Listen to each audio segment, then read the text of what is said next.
So disclaimer, before this video begins, you need to know a little bit of something about me. I am a giggler. Some people cry, some people yell, and I giggle. And if you can see me in person, I'm dancing in the background too. Why? Because that is how I deal with trauma. So don't think I'm not taking this topic seriously.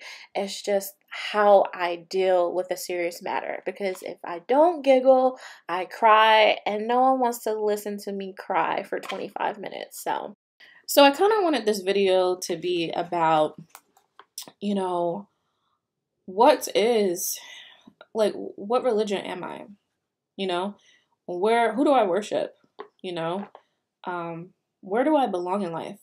Like, these are some deep questions. So when I decided that I didn't want to go to the hall anymore, I didn't necessarily wanted to not be a Jehovah's Witness. I more so wanted to stop going to the hall, and I was kind of like having an adult tantrum, like, oh, you know, if they see me not at the hall, maybe someone will pay attention to me and then offer me a Bible study, and I can learn the deeper things of the Bible that I always wanted to learn. You know, I'm hoping that someone would reach out to me, but that actually just never happened. I get jealous of these stories where the elders they stalk you. I'm like, I've never been stalked. Why can't I be stalked too? Like, you're not thinking about me at all. So, you know, like I mentioned before in my last video, I watched the Leah Remedy documentary about Jehovah's Witnesses, and it really was eye-opening. And then after that experience, I had called a friend of mine, and I was talking to him about the whole situation that traumatized me, where I was almost disfellowshipped, and I was telling him about that, and then I'm like, I'm not sure if this is the truth. And he was like, neither am I. And I'm like, wow, like, how are we? I feel like fate put us together to have this conversation. And so basically he was saying, like, you know, I have friends that are witnesses, and then I have friends that aren't witnesses. And when people leave the truth, the elders and the brothers say that when you leave the organization, when you leave the supposed truth, you know, your life is going to fall apart, and, you know, you're going to die, basically. You know, you're going to be on drugs, or you're going to do all these bad things. And, you know, he said that's not true. He was like, I know people that have left the organization and they're perfectly fine. He was like, so don't be afraid of change.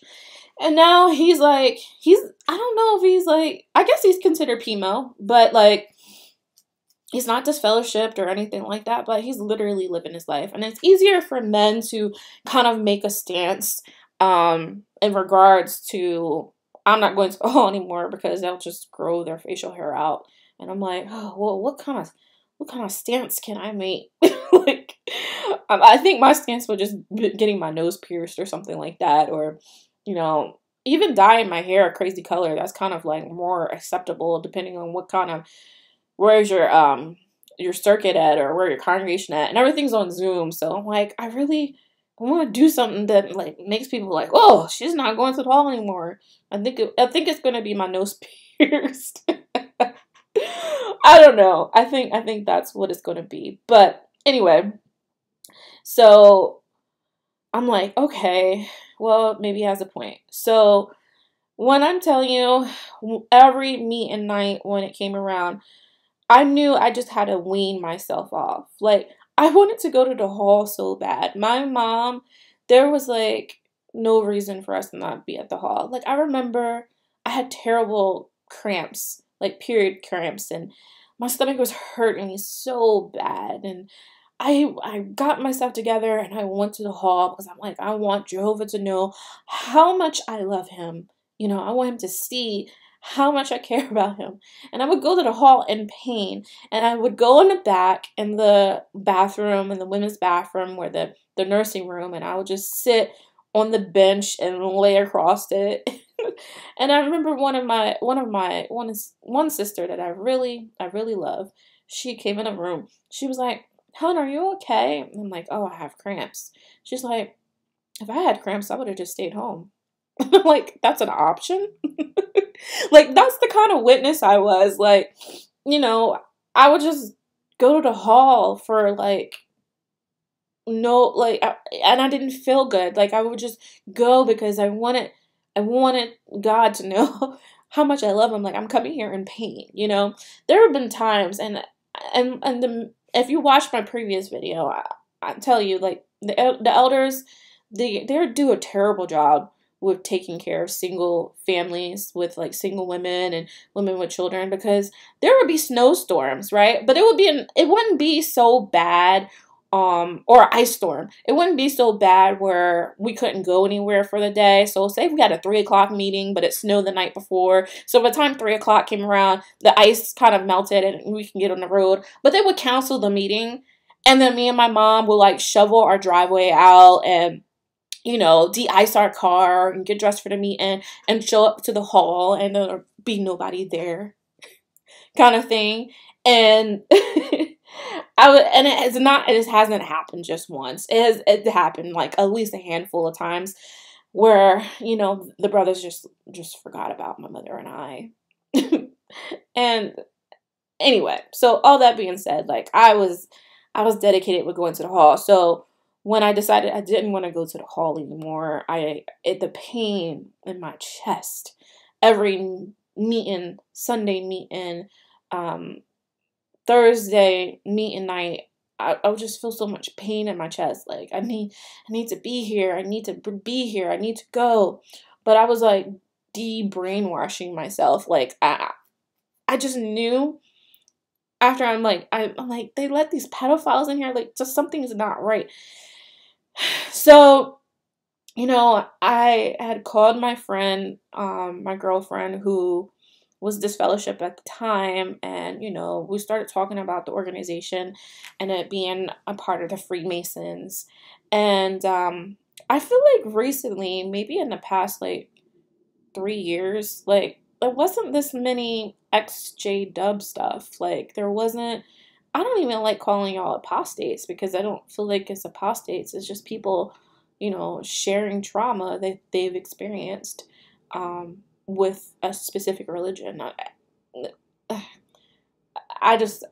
Why can't I listen to someone's trauma or experiences or someone's different ideology? I just never got that. This is why my first video was like Worldly Witness, because like I said, I always just did what I wanted. But for some reason, when it came to like that kind of material, I just couldn't handle it. So she would tell me that, and I'm like, all right, well, let me look up online, like Jehovah's Witness and Freemason. And at the time, I really couldn't find anything. But then I would see like different videos about, you know, people being molested within the organization, and I would watch it, and I would just sit there and I would sob and cry. But then I would just stop. And I would just try to live my life. And I actually ended up starting a business. So in my last video, I talk about me going to therapy. So I kind of have a cheat code for therapy because my cousin, the one everyone told me to stop hanging out with it because she's a bad association, is actually a therapist. So I told her how low I felt and how bad I felt about, you know, the things that were going on in my life. And, you know, she told me to find something that makes me happy. So that's what I did. I started a business, and I put 100% into that business. And then that's how I was able to push through the trauma of realizing that my religion is a cult. But even at that moment in time, I still wasn't comfortable with the idea of it being a cult. I'm like, well, maybe they just have some theology wrong, you know? So that's what I did. I 100%, 1000% focused on the business. I got really successful. I made, the second year in business, I made $50,000. Because that's how, like, I took all the fanatical, I'm going to go out and service. I took all of that energy, all the energy that I used for the haul, all the energy that I used for studying for the meeting, I just put it into a business. I'm like, you know what? If these Jehovah's Witnesses are going to think that I'm a terrible person, I'm going to be a great worldly person. I'm going to excel in a business. I'm going to make $1,000,000 in a year. And then they're going to be like, oh, well, she's not a witness, but she's doing a damn thing. Like, they're gonna praise me one way, because again, I'm still dealing with this level of trauma that I don't want people to view me bad, you know? I don't want to have this shame on me. I don't, you know, so I posted all over social media. I'm running ads left and right. And I think somewhere this year, I finally recognized that I just masked my trauma. I never actually went through the feeling. And that's how people become actually drug addicts, because they have this feeling, right, of sadness and depression. And then instead of actually going through the feeling, they mask their feeling with a substance, whether that be marijuana, cocaine, whatever. And I did it by focusing entirely on a business. And that kind of just gave me a high that I've accomplished something and then I'm moving forward. And it wasn't maybe until the end of last year, I realized, like, I went from a slave to Jehovah's organization then to a slave to my business, because not only was I, you know, working all types of hours trying to make this business successful, I still was depressed. I still was unhappy, you know?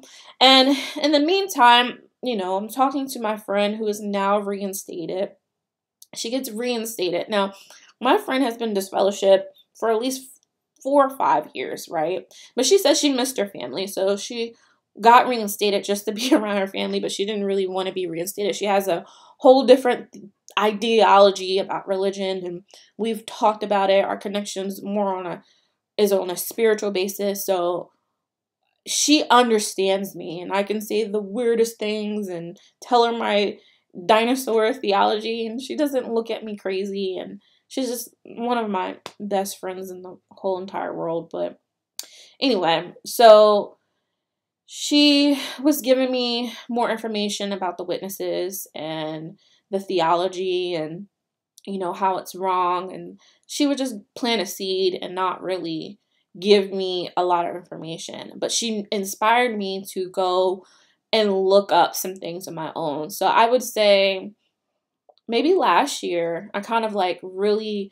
got engrossed into learning about Jehovah's Witnesses. And I watched this one video where the guy, I don't know his name. I'm terrible. Like I said, I'm terrible with names.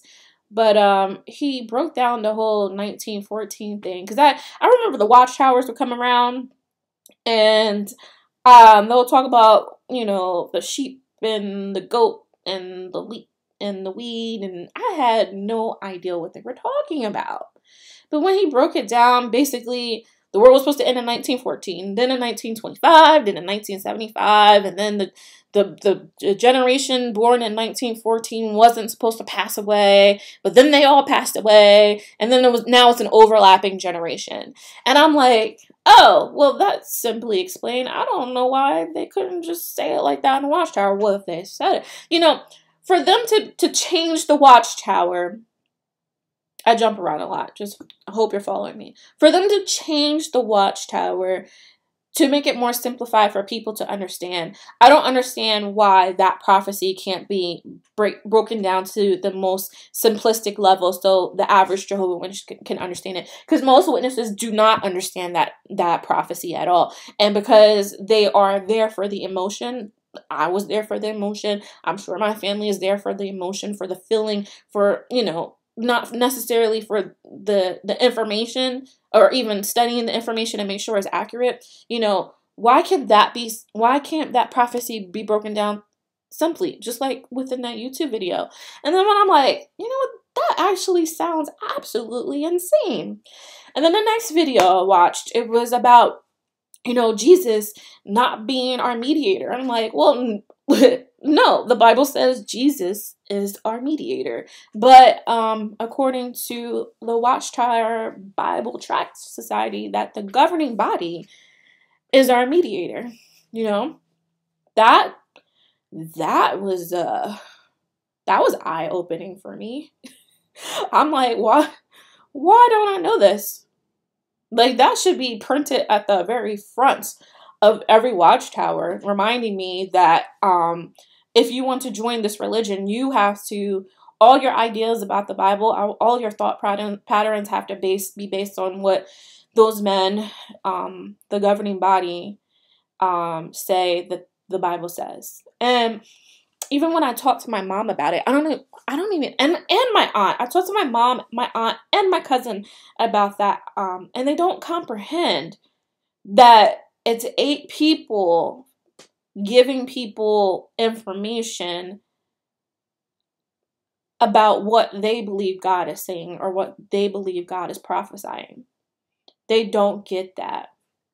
I didn't even get when they switched everything to video, and I'm seeing these same men over and over again, and I'm like, Mom, like, who are these people? Like, I didn't know they were governing body members. I just didn't know, especially when you, like I said, like in my last video, like when you grow up as a Jehovah's Witness, you just get into this like whirlwind of a routine, and everything is that's just your life. And no one ever really breaks down that for you. No one breaks it down. And then I would look at people that left the organization when I was younger, and they clicked for them. And they understood it. And then for me, I'm like, la la la la, yeah, I'm gonna. And I remember I had a debate online. This is when people think I'm really weird about, the firmament. The Bible talks about a firmament, and I don't necessarily believe, the earth is flat, but the Bible does talk about it having a firmament. And I was commenting that on Facebook, and then someone was like, well, how can you have that theology and the governing body didn't say that was the truth, or that's what the Bible says? And this person wasn't a witness. And I'm like, well, what do you mean? And he was like, you get all your information from 8 men in New York. And did those 8 men say it? And I'm like, I don't get information from 8 men. What are you talking about? But then he was right. I'm like, they didn't say it, so I can't believe in that. That's the weirdest. That's weird. That is what makes the religion a cult. That is absolutely insane. And then the nail in the coffin was when I watched the Australian Royal Commission, and he was like, that's presumptuous to say that, I think that I'm Jesus' mediator for the entire organization of Jehovah's Witnesses. And I was like, And I even like screen recorded that, and I posted it on my Instagram. And I think it clicked for some people, and other people were like, what is that? Like, I had someone message me like, what is that? And I was like, oh, it's the Australian Royal Commission. Go look it up on YouTube.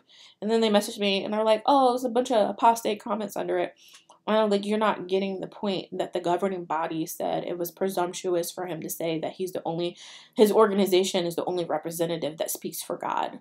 Like, you tell us that all the time. That's like every convention, every meeting, that's what you guys say. And like, we are supposed to take a stand, when the hospitals come to us and they say, you need blood. We are supposed to take a stand when it comes to that, right? But you get on that platform, and he asks you a straightforward question, a question that all of us know the answer to, which is yes, because you tell us to take a stand, so why aren't you taking a stand too? Like, it doesn't add up. And then that's when I was like, I need to tell my husband. So, and when I tell my husband, like, I don't want to be a witness anymore, that's kind of like, I meant it. I don't want to be a witness anymore. But where am I at spiritually? Like, what religion do I follow? The joy about life right now for me is that I'm free. I'm free to believe and think and do what I want to do. I do not have to be a part of Christianity, Catholicism. I don't have to be a Muslim. I don't have to be a part of a group. I feel like, people have this, and I did it too. Like, I'm like, when I left the organization, and I'm like, well, what religion am I? but why do I have to have a religion right now? Like, I'm comfortable with the idea that the God in the Bible isn't my God. Because, you know, the God of the Bible chose the Israelites. Like, he chose them to be his people.